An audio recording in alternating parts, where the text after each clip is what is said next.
And if you have any questions, ask me. I'm not going to cover everything that's in the book in the lectures. As a matter of fact, I'm going to cover some things that are not in the book, starting with this lecture. And there were some last week too.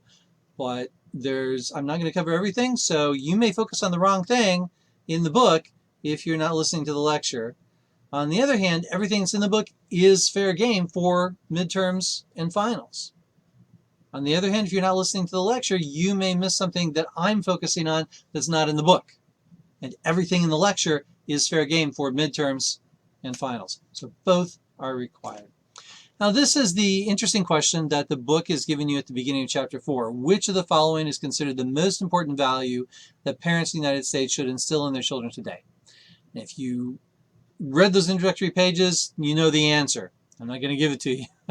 And hopefully you can explain why the answer is what it is from the Pew survey. I, however, have what I think is a more interesting question. And that more interesting question is, what would your parents say? Would they rather you grow up to be smart, happy, good, or financially secure? If you were to ask your parents, what would they say? Now, you can go ask your parents, that'd be fine. Or you can get either way. I'm not measuring that. But I would like you to respond to the survey in Blackboard. What would your parents say? Would they rather you grow up to be smart, happy, good, or financially secure? And I think it relates to the other question, but I like this question better for some reason. I'll explain this to you next week. Now, the lecture today, the book chapter, is going to cover some basic concepts, main agents of socialization, the stages of the life course, and how there's different socializations, aspects of socialization that go along with different stages in the life course. And that jumps right into different theories of socialization. Notice I have bolded Mead, Cooley, and Piaget. Those are the theorists that I'm focusing on. We are not focusing on Freud or Chodorow. We will, however, mention another one in the lecture that, again, everything in the lecture is fair game. But in the book, focus on Mead, Cooley, and Piaget. Research on socialization today, we're going to talk a little bit, very little bit, about racial identity and a very little bit about bullying. It's basically beyond the scope of this class, and as I'm teaching it, we couldn't do everything that's in the book. There's just no way to get to it. So read about it, understand it, but I may even just skip over that slide today.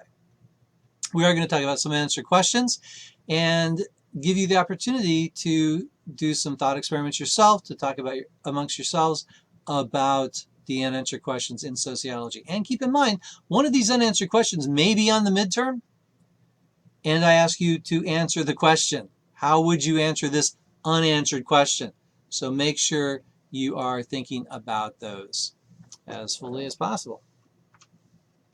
So jumping right in, we need to ask the question, what is socialization? The basic definition, socialization is the process by which individuals internalize the values, beliefs, and norms of a given society and learn to function as a member of that society. In other words, if you are socialized into Tibetan society, you are going to have those values, beliefs, and norms, and you will function very well in that society. However, if you go from Tibet to Afghanistan, it's going to be a bit different. We're still talking about the same continent. We're talking about a number of values and norms that are held in common, but it's going to be just different enough that you're going to feel out of place. Now, if you go from Tibet to Colombia, South America, you are going to be experiencing a lot of trouble, especially if you have lived your entire life, say 20 years in Tibet, only speaking the Tibetan language, working within Tibetan society, understanding the values and beliefs and norms, and then you are in Brazil, which is in the Western Hemisphere, the Southern Hemisphere, as opposed to East and North.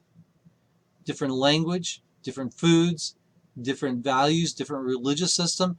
Everything is different. You're not going to do very well. Fortunately, you're still a human. Fortunately, you have the ability to observe and to react, and hopefully to come up with some ways to communicate. but it's going to be very difficult. When we consider socialization through the life course, when we're children, we're socialized in a certain way by certain people. As we grow into preteens and then adolescence, we're socialized in certain ways by certain people. And then as we go through adulthood and late life, there are different aspects of socialization that come into play and that are more and less important. We're going to get into that. The two primary stages of functional socialization that you need to be aware of is primary socialization and secondary socialization. Primary socialization is that which occurs from infancy to early childhood. It's basically, how do you be human? How do you be a person in your society? And secondary socialization is through your entire adult life. It's everything that's built upon that foundation. So if you are taught how to be a generally polite, courteous person by your parents, that's probably going to serve you well wherever you go later in life, because you are not going to be putting your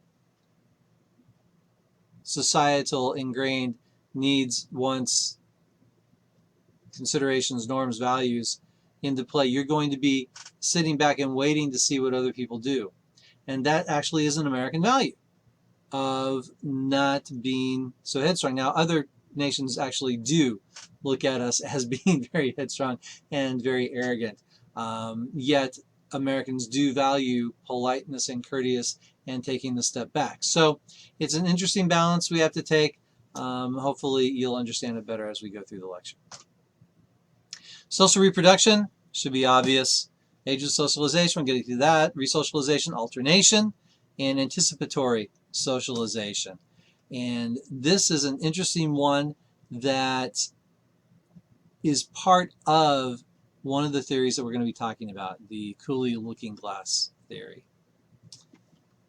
Make sure you have all of these concepts and definitions down. They are all fair game for midterms and final exams. Limits of socialization. It can't explain everything about a person's development and personality. It's just not possible. Part of you is genetically determined. Part of you is limited by cognitive abilities. People are on a scale of cognition, their ability with language, or their ability with math, or their ability with space. People even within a certain society have different exposure to that society. Some people live a very sheltered life. Some people live a less sheltered life, very exposed. And so while socialization can tell us a lot about a person, it can't tell us everything. It can't tell us about the hormone levels coursing through your veins, impacting many neurological processes.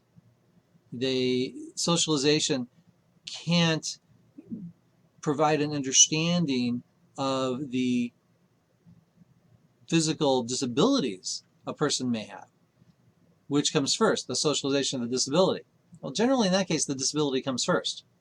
And so how you react to the disability is going to be potentially socialized. How other people react to your disability is definitely going to be socialized. But there's still an unknown variable of how that disability has impacted the individual in a unique way. So there are limits of socialization. Biology, again, is a very, very important component.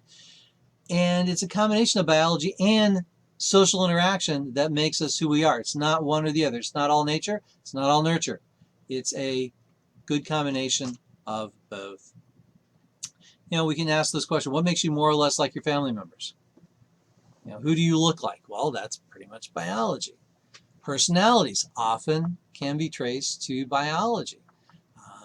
Your sense of humor may be more a component of socialization. And we'd have to look at individual cases to come up with a known quantity. But we can make some general presumptions about how these things come along, whether it's more biological or more sociological. Again, but it's neither one nor the other in total. Agents of socialization. Those hopefully are obvious, especially if you've done the reading. Families, schools, peer relationships, meaning groups and age cohorts. The media, huge agent of socialization, especially today. 100 years ago, not so much. Greatly, though, today, as people are more atomized, we have fewer social connections and more input from those screens. Work, big agent of socialization. How do I work professionally in a given environment, in a given market, in a given geographical area that may be different from what I had been previously used to? Agents of socialization are those people and groups that influence our self-concept, emotions, attitudes, and behavior. Note that this is really huge. Our self-concept, our emotions, our attitudes, and our behaviors are all included in those agents of socialization. Again, our family, our neighborhoods, our religion, definitely. Our daycare options impact how and where and the type of socialization. Our peer groups in a number of areas. Sports, huge agent of socialization. Media, as I spoke of, and the workplace. So think now. You might want to put this on pause. See if you can give an example demonstrating how each agent of socialization listed might socialize any given individual. As a matter of fact, I'll pause it for you.